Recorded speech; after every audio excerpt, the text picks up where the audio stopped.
Hello friends, तो क्या आप भी विद्यापति पदावली पढ़ने जा रही हैं?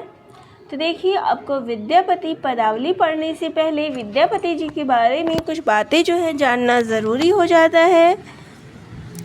तो आप के यूपीएससी के सिलेबस में विद्यापति की पदावली रामफेर त्रिपाठी का वर्णन दिया गया है। इसमें आपको उनके काव्य पदों को पढ़ना है, लेकिन ये पुस्तक जो है कहीं भी उपलब्ध नहीं है। ऐसे में आपको क्या करना चाहिए जब ये पुस्तक उपलब्ध नहीं है? तो ऐसे में मैं यही कहूँगी कि आप जो है विद्यापति के बारे में जो जानकारियाँ हैं उन सभी को पढ़ लें, और पदावली के संबंध में जो भी जानकारियाँ उपलब्ध होती हैं वो पढ़ लें। और इसके अलावा जो अन्य संपादकों के द्वारा विद्यापति की पदावली दी गई है उनको भी एक बार ज़रूर पढ़ लें। तो पदावली में जो कुछ महत्वपूर्ण बातें दी गई है, किस संबंध में ये पदावली लिखी गई है, और विद्यापति से संबंधित कुछ और महत्वपूर्ण बातें जो आपको पदावली की व्याख्या से पहले जानना ज़रूरी है। तो चलिए मैं आपको वही सारी चीज़ें चर्चा करती हूँ जो आपको जानना ज़रूरी है। तो सबसे पहले बात करते हैं विद्यापति का जन्म जो है कब हुआ था। तो 1352 में इनका जन्म हुआ था और मृत्यु जो इनकी 1448 ईस्वी में हुई है। ये मैथिली और संस्कृत के कवि थे, संगीतकार थे, लेखक थे, दरबारी और राजपुरोहित रह चुके हैं। विद्यापति को आदिकाल व भक्तिकाल का संधि कवि कहा जाता है। कीर्तिलता व कीर्ति पताका जो है, इनकी भाषाएं अधिकतर परीक्षा में पूछी जाती है। तो इनकी भाषा जो है अवहट्ट है। और विद्यापति के जो यश का आधार है वो उनकी पदावली है। पदावली में जो रचनाएं हैं वो भक्ति और श्रृंगार परक है। अब पदावली की भाषा भी अधिकतर पूछी जाती है, तो इसकी भाषा मैथिली है। विद्यापति मूलतः शैव भक्त थे, लेकिन राधा कृष्ण के प्रेम में रमे हुए हैं। निराला जी ने पदावली को नागिन की मादक लहर कहा है। पदावली जो है एक गीति काव्य है, और पदावली के कारण ही विद्यापति को मैथिल कोकिल के नाम से सम्मानित किया गया है। पदावली में राजा शिव सिंह और लखिमा देवी का जो प्रयोग हुआ है वो प्रतीकार्थ के रूप में, प्रतीकों के रूप में प्रयोग हुआ है। पदावली के कारण ही विवाद बना हुआ है कि विद्यापति भक्त कवि हैं या फिर श्रृंगारिक कवि। कीर्तिलता में कीर्ति सिंह और कीर्ति पताका में शिव सिंह की वीरता और उदारता का चित्रण है। कीर्तिलता और कीर्ति पताका वीर रस प्रधान काव्य है। कीर्तिलता और कीर्ति पताका में जो गद्य का प्रयोग भी हुआ है। कीर्तिलता में जो रचना है उसमें उन्होंने भृंग भृंगी संवाद का प्रयोग किया है। तो परीक्षा में आपसे ये भी पूछा जाता है कि विद्यापति की कौन सी रचना में भृंग भृंगी संवाद का प्रयोग हुआ है। तो कीर्तिलता में। कीर्तिलता की भाषा को विद्यापति ने स्वयं अवहट्ट यानी कि देसिल बयना सबजन मिठा ये शब्द कहा है। कई बार आपसे पूछ लेते हैं कि ये शब्द जो है देसिल बयना सबजन मिठा ये कहाँ से ली गई है। तो ये उनके रचना कीर्तिलता से ली गई है, अवहट्ट भाषा जिसकी है। अब प्रश्न जो है किसी परीक्षा में पूछा गया था कि कीर्तिलता में किस चीज़ का वर्णन है। तो कीर्तिलता में जौनपुर नगर का यथार्थपरक वर्णन जो है देखने को मिलता है। साथ ही इसमें गोमती नदी का सुंदर वर्णन भी देखने को मिलता है। विद्यापति की पदावली का उपजीव्य ग्रंथ जो है जयदेव कृत गीत गोविंद है, यानी कि उसका जो आधार है वो गीत गोविंद है। विद्यापति पदावली का संपादन जो है राम वृक्ष बेनीपुरी के द्वारा किया गया है। विद्यापति का एक और ग्रंथ गोरक्ष विजय, जिसका गद्य भाग संस्कृत में है और पद्य भाग जो है मैथिल में है। तो ये एक ज़रूरी जानकारी थी विद्यापति से संबंधित। अब विद्यापति जो है किन किन राजाओं के यहाँ महाकवि के रूप में रह चुके हैं वो हैं देव सिंह, कीर्ति सिंह, शिव सिंह, पद्म सिंह, नर सिंह, धीर सिंह, भैरव सिंह और चंद्र सिंह। इसके अलावा जो है इन्हें 3 रानियों का सौभाग्य भी मिला था सलाहकार के रूप में। तो वो कौन सी थी? लखिमा देवी, विश्वास देवी और धीरमती देवी। अब एक और प्रश्न यहाँ पे आता है कि इनको रहस्यवादी कवि किसने माना है, तो वो है जॉर्ज गैरिसन। इनको श्रृंगारिक कवि मानने वाले हैं आचार्य रामचंद्र शुक्ल, राम कुमार वर्मा, रामवृक्ष बेनीपुरी, बच्चन सिंह और हरप्रसाद शास्त्री। वहीं पे इनको भक्त कवि मानने वाले हैं हजारी प्रसाद द्विवेदी, चैतन्य महाप्रभु और श्याम सुंदर दास। अब बात करते हैं विद्यापति की रचनाओं के बारे में। तो सबसे पहले बात करते हैं इनके संस्कृत में लिखी रचनाओं के बारे में। तो रचना है भू परिक्रमा, पुरुष परीक्षा, लिखनावली, विभाग सागर, शैव सर्वस्व सागर, दान वाक्यावली, गंगा वाक्यावली, दुर्गा भक्त तरंगिनी, गया पतलक, वर्षकृत्य, मणिमंजरी नाटक और गोरक्ष विजय।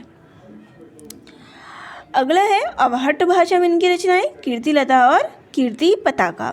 मैथिल में इनकी रचना पदावली। तो ये सारी इनकी रचनाएं हैं।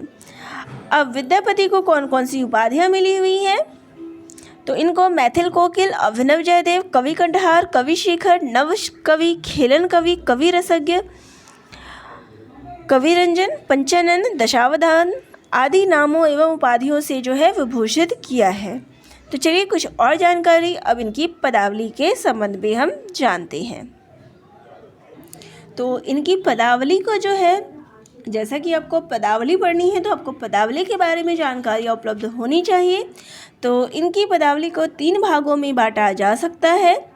वंदना और नचारी पहला भाग है, दूसरा है राधा कृष्ण की प्रणय लीला और तीसरा है विश्व युद्ध, दृष्टिकूट और बाल विवाह।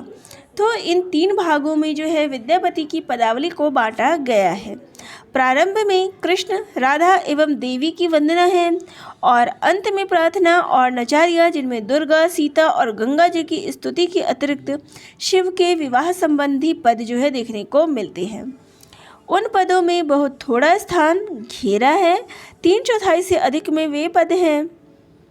ये रामवृक्ष बेनीपुरी के द्वारा जो संकलित है उनके आधार पर बताया गया है, जिनमें राधा कृष्ण की क्रीड़ाओं का वर्णन देखने को मिलता है। इनमें विनय के और भी बहुत से पद विद्यापति ने लिखे हैं, जो या तो किसी कारण से नष्ट हो गए हैं या किसी कोने में छिपे होने के कारण उपलब्ध नहीं हो सके हैं। पहले राधा कृष्ण संबंधी पदों को लेते हैं। इनमें विद्यापति ने जो है अपनी समस्त काव्य प्रतिभा उतारी है। तो इसमें आपको वयः संधि देखने को मिलता है। तो वयः संधि क्या है, तो नारी के जीवन में वयः संधि एक विशिष्ट काल है। तब शिशुता का अंत होकर यौवन का प्रारंभ होता है। यानी कि वयः संधि का अर्थ होता है जब यौवन की तरफ जो है बढ़ाव होता है किसी भी स्त्री का, यानी कि किशोरावस्था से लेकर यौवनावस्था को जो समय होता है उसको वयः संधि कहा जाता है। विद्यापति ने इस स्थिति का बड़ी ही कुशलता से चित्रण किया है। उनकी दृष्टि बाहर भीतर सर्वत्र घूमती है। बाह्य शरीर में अत्यंत परिवर्तन होते हैं। नेत्र कटाक्ष करना सीखते हैं। हंसा स्मृति में परिवर्तित हो जाती है। वक्ष किंचित उभर कर विकास ग्रहण करता है। कटी क्षीणता प्राप्त करती है। चरण की गति में मंदता आ जाती है। बहुत से नवीन भावों में प्रथम परिचय जीवन की इसी भूमिका में होती है, जिनका विशद मनोवैज्ञानिक वर्णन कवि के द्वारा किया गया है। आवेग और लज्जा का एक साथ उदय होना भी इसमें दिया गया है। कभी एकांत का आश्रय, जहाँ अपने शरीर के अंगों को मन भर देखने की में कोई बाधा डालने वाला नहीं। शरीर को सजाने का ध्यान आ जाता है। कुछ प्रसन्नता, कुछ आश्चर्य, कुछ मस्ती, कुछ लज्जा। तो ये सारे भाव जो है वयः संधि के अंतर्गत आते हैं, जिनका वर्णन उनकी पदावली में किया गया है। इसके अलावा नक्षिक वर्णन भी है। तो नक्षिक में क्या है, तो इसमें विद्यापति ने प्रकृति के उन उपमानों को चुना है जो सामान्य रूप से संस्कृत से पहले ग्रहित थे और बाद में हिंदी में आगे चलकर प्रसिद्ध हो गए। तो शरीर के लिए कनकलता, केश के लिए मेघ, संपूर्ण मुख के लिए चंद्रमा, सिंदूर बिंदु के लिए सूर्य, भौं के लिए भ्रमर या धनुष, नेत्र के लिए हिरण और कमल, नासिका के लिए कोर, ओठ के लिए बिंबा और माधुरी पुष्प, दर्शन के लिए दाड़िम और गजब मुक्ता, ग्रीवा के लिए शंख, कुछ के लिए पर्वत, कटी के लिए सिंह, नाभि के लिए विवर। तो इस प्रकार से जो है नायिका के विविध अंगों का विभिन्न उदाहरण के साथ जो है प्रस्तुत किया है प्रतीकों के रूप में लेके। वैसे युग युग के संस्कारों के संकलित होने के कारण अंग प्रत्यंग के उपमानों में कोई विशेष भाव भर गया है, जहाँ पर कवि का काम वस्तुओं का केवल नाम लेने से नहीं चलता। सौंदर्य की सृष्टि के लिए उसे वस्तुओं को एक क्रम और अनुपात में सजाना पड़ता है। तो यही काम जो है विद्यापति ने किया है। कहीं कहीं कवि ने जो है विशेषण के प्रयोगों में रूप की रेखाओं का उभार किया है। भौं को धनुष कहना रूढ़ी है, पर विद्यापति ने उन्हें कज्जल धनुष कहकर आकार और वर्ण दोनों को स्पष्ट किया है। इसके अलावा एक और चीज़ आपको देखने को मिलती है उनकी जब आप पदावली पढ़ते हैं, तो वो है सद्य स्नाता, यानी कि सुंदरता का अंगड़ाई लेना, उठना, पलक उठाना, हंसना, क्रोध करना, रोना, कहीं भी अपनी कांति बिखेरते चलना और सोना, एक इंद्रजाल की सृष्टि करना है। उनका स्नान करना, यौवन के समत्य दृश्यों को सद्य स्नाता में से एक है। तो इन अलग अलग चीज़ों का वर्णन कवि के द्वारा किया गया है। ये दृश्य इतना आकर्षक है कि यदि कवि के वर्णन करने के लिए कहा जाए तो वह दृष्टि लीनता और हृदय मग्नता को रखते हुए मैथिली शरण गुप्त के शब्दों में यहाँ दिया गया है, किंतु स्वयं अनुभूति यहाँ है निश्चला। विद्यापति ने स्नान करते हुए राधा का जो चित्र इंकित किया है उसे चित्र कहें, चित्र तो जड़ होता है, इसमें इतनी स्फूर्ति कहाँ। तो हर चीज़ का वर्णन कवि ने इतनी ही बखूबी से किया है इसका वर्णन। इसके अलावा प्रेम प्रसंग का वर्णन भी देखने को मिलता है।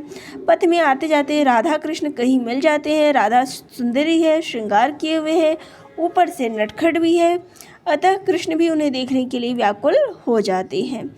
तो इस प्रकार से अलग अलग पंक्तियों के माध्यम से जो है कवि के द्वारा इसमें व्यक्त किया गया है। दूती, नोक झोंक, शिक्षा, तो एक दूसरे पर प्रेम प्रकट होने के उपरांत एक दूसरे को मिलने की मध्यस्थ की आवश्यकता होती है। दोनों ओर से दूतियाँ छूटकर दोनों की दारुण दशाओं का उल्लेख करती है।